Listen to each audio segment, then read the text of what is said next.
Nearly a century ago, Franklin Delano Roosevelt signed the Rural Electrification Act, bringing electricity to every home and farm in America because it was in cities, but it wasn't in a lot of rural areas. Because electricity had become an essential part of modern life. So he wanted sure everyone had access to it. He was determined that no American should be left behind, no matter where they lived, whether in a big city or a rural area.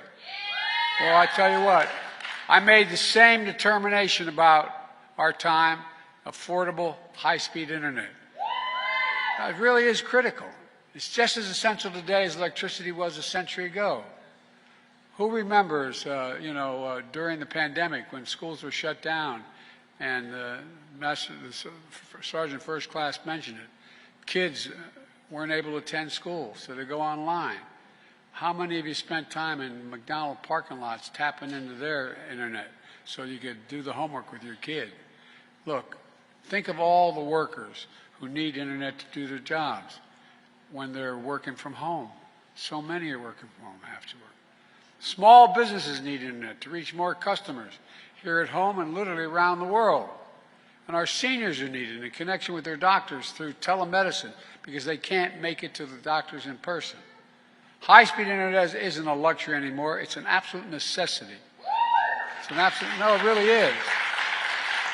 And yet, when I became president, around 24 million Americans didn't have access to affordable high-speed internet. And for millions more, their internet connection was limited or unreliable. That's why as soon as I came into office, I took action with what we call the American Rescue Plan. And it included more than $25 billion to invest in affordable internet, high-speed internet all across America. A few months later, I signed a piece of legislation which many people didn't think we could get done, the Bipartisan Infrastructure Law. It's a once-in-a-generation investment to rebuild America's infrastructure, our roads, our bridges, our railroads, our high-speed internet, all of it paid for. And look, our goal is to connect everyone in America to affordable, reliable, high-speed internet by the year 2030, everyone in America. Just like Franklin Roosevelt did a generation ago with electricity. I promised to be a president for all America, whether you voted for me or not. These investments help all Americans in red states and blue states as well. We're not leaving anybody behind. Look around North Carolina, and with the leadership of Governor Cooper. With the partnership of your governor, we've invested more than $3 billion to expand high-speed internet in every county across the state. $3 billion.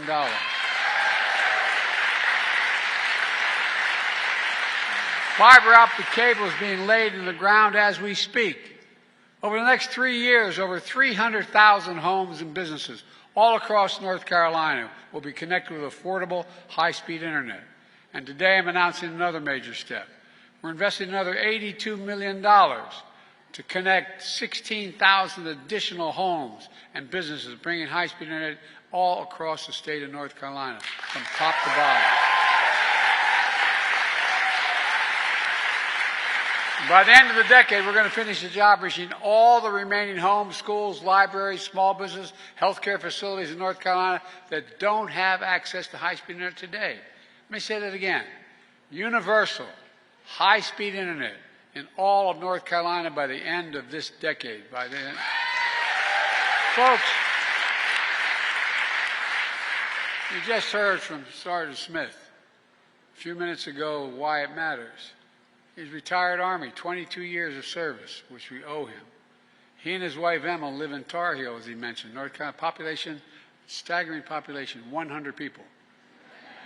They've been using dial-up internet for years, just like everyone else in town. It took Edward far too long to download medical paperwork, as he mentioned the VA. It was hard for his grandkids who lived nearby to use the internet to do their homework.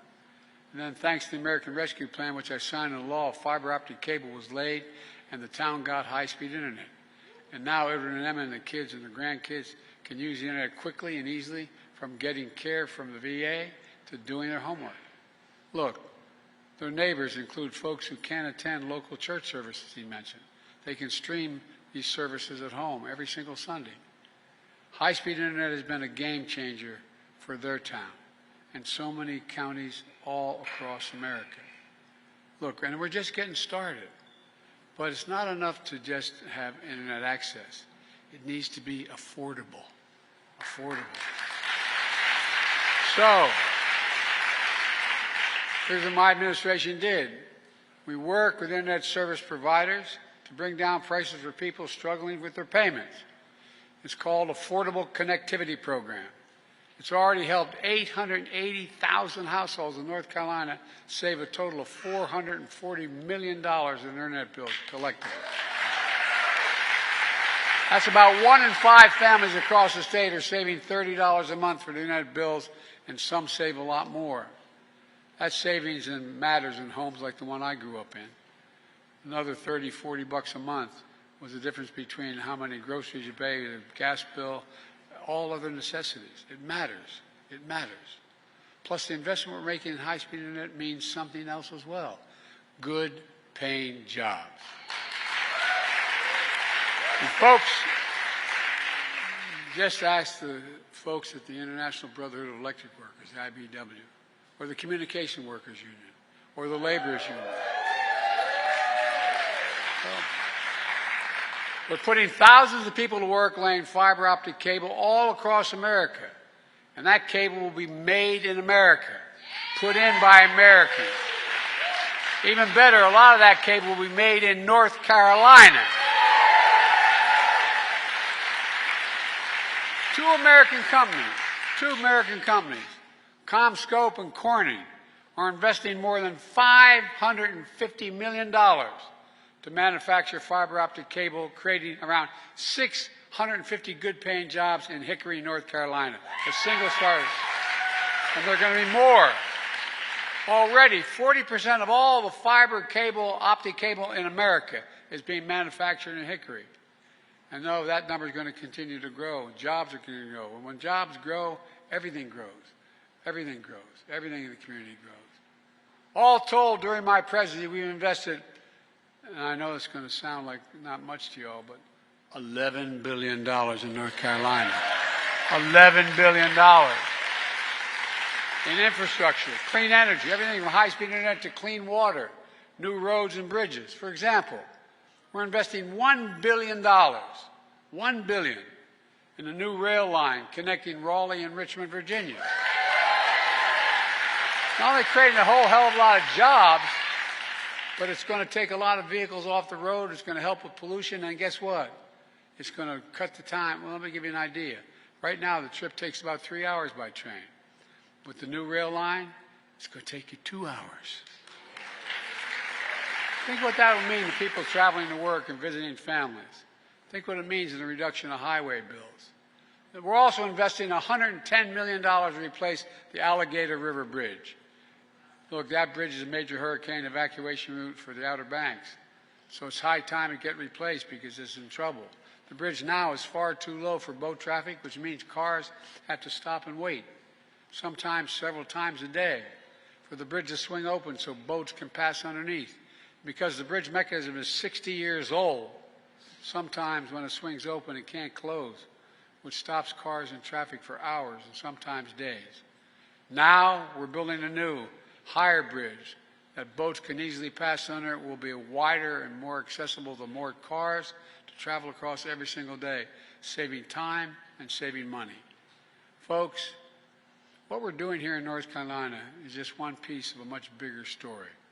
To date, 40,000 infrastructure projects have been announced across this nation.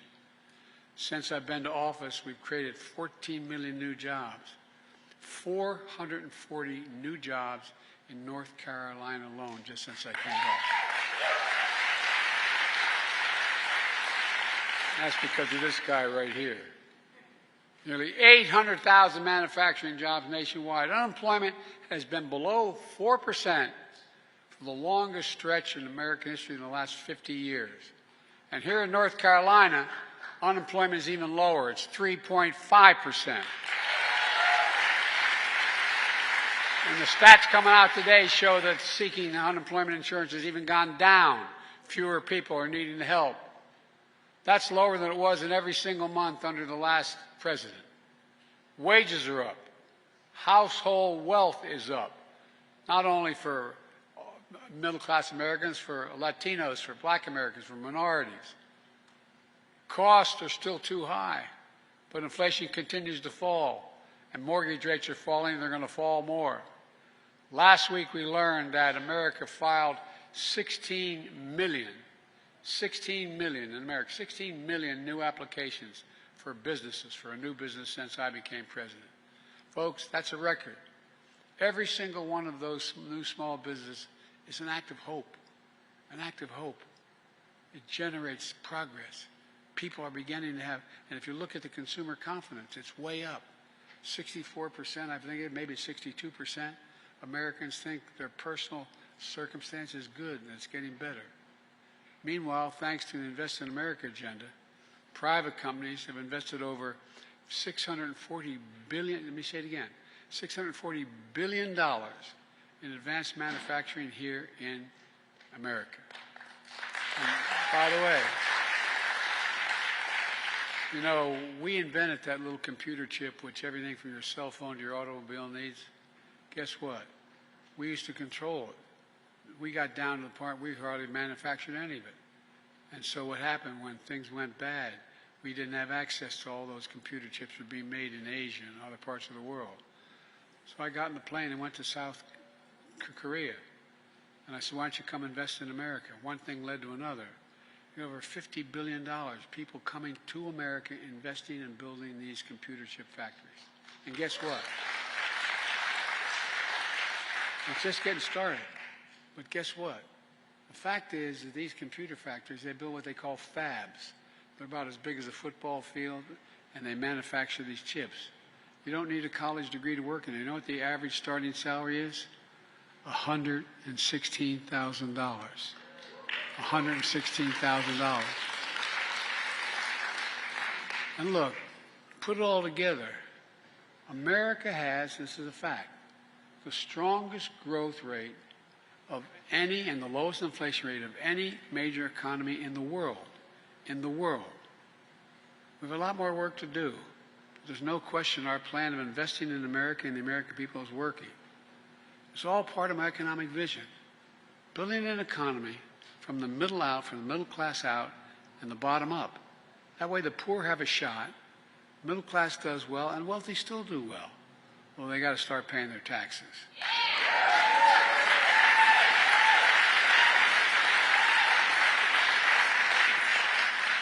You know, I'm serious. I don't mean paying 60%. I mean just paying the top rate of 38%. Look, folks, you know how many billionaires we have in America today? 1,000. You know what their average rate, tax rate, federal tax rate is? I'll see you walk away from this. Federal tax rate is 8.5%.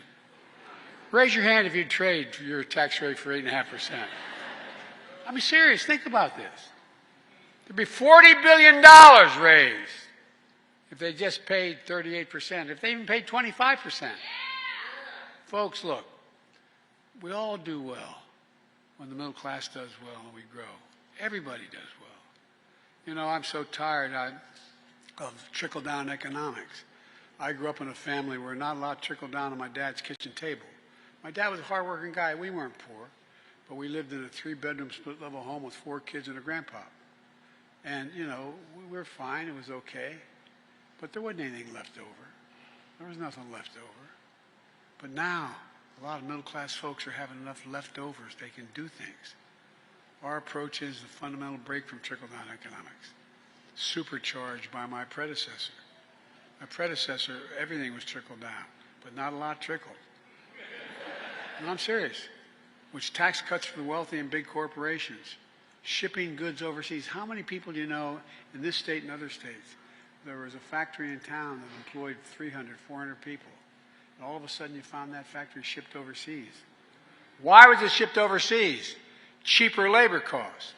So we were shipping factories overseas and importing the product they made here. Well, guess what? We're doing the opposite. We're making it here and shipping the product overseas. I'm serious. And also that trickle-down shrank public investment in education, infrastructure and education. Have hollowed out communities, closing factories, leaving too many behind. And now, my predecessors like to say, America is a failing nation. In my face, bless me, Father, for his sin. I mean, come on. A failing nation. And by the way, did you hear he wants to see the stock market crash? Because he does not want it now. We're doing well. He acknowledging by that we're doing pretty damn well economically and getting better. He wants to see the stock market crash. You know why? He doesn't want to be the next Herbert Hoover. As I told him, he's already Hoover. He's the only president to be president for 4 years and lose jobs, not gain any jobs. Come on, man. You know, some of the things he said, well, I don't get started. But look, frankly, to put it very politely, he doesn't know what he's talking about. Meanwhile, the vast majority of Republicans in Congress voted against our infrastructure law. We got enough to make it work of 30-some, but the vast majority voted against it. They all voted against all the other bills that I have. I mean, 100% voted against. And guess what? Whether it's Marjorie Taylor Greene or whoever, they're now, when these new projects come, they're welcoming them to their state. They voted against it all. So I told them I'll be there for the groundbreaking with them. You know, look, what was mentioned as well. Look what I fought my whole career. I've been around. I know I don't look it, but I've been around for a little while. But all kidding aside, look, you know, I spent the bulk of my career as a senator trying to bring down the cost of prescription drugs. If you have a prescription from your doc and you take it to a pharmacy here in North Carolina or Wilmington, Delaware, where I'm from, or wherever, guess what? I can take that same prescription from you and go to Toronto, Canada, London, England, Rome, in Italy, anywhere around the world. And it'll be somewhere between 50% less and 70% less. How does that work? Why? Why isn't in America we're paying $400 a month for insulin if you have diabetes. And other places they're paying $35. Well, guess what? You're paying $35 now and it's going to go down even further. And by the way, at $35, they're making 350% gain. It costs $10 to make it, $12 to package it. So come on, man. It's about time we start to be a little fair to ordinary people. When it comes to voting against infrastructure law, it doesn't stop many of our Republicans calling up and saying, we need a project in my district. Now, what I haven't done is I haven't blocked projects in their districts because they're all Americans. The fact they have a senator or a congressman who doesn't know what they're doing doesn't mean they should be denied. But it's okay. It's okay because I promised to be a president for all Americans. And I mean that sincerely. It's not hyperbole. I promised to be a president for all Americans. Like I said before, I told them all I'll see them at the groundbreaking. Let me close with this. When you see shovels in the ground, cranes in the sky, and people hard at work in these projects, I hope you feel pride in America. Pride in America. Pride knowing we can get big things done when we work together. You're all the real heroes. It's not hyperbole. You're the real heroes in this story. American workers, the American people, neighbors and community leaders doing the work to bring our cities into the future. That's what America does. That's why I've never been, and I mean this, and I've been saying this for a while, and the press has to cover me everywhere. I've been saying I'm optimistic. I'm optimistic. I've been around for a while. I've never been more optimistic about America's prospects than I am in the last 3 years. I really mean it. Because there's nothing. We have to remember who we are. We're the United States of America. And nothing is beyond our capacity when we work together. Nothing. And I'll say one last thing. We're the only major company in the world that's come out of every crisis stronger than we went in. And that's what we're doing again today because of you. Thank you.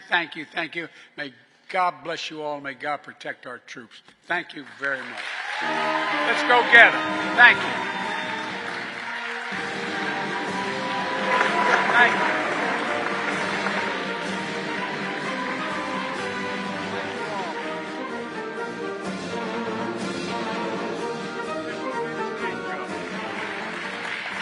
Thank you.